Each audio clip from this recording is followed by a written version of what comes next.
Hey guys, welcome back to Frequently Asked Questions, and in today's video I'm going to be showing you how to change a language on the Capital One app.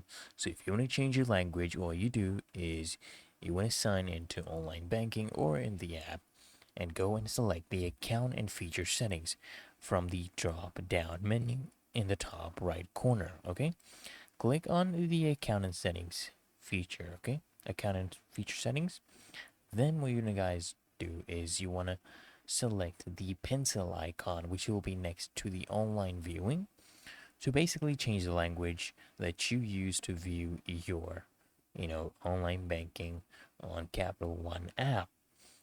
Then, guys, you want to select the pencil icon, of course, next to statements, emails, and correspondence to choose the language you'd like them to send you when they're sending you communications. And when you finish, guys, just press the save button.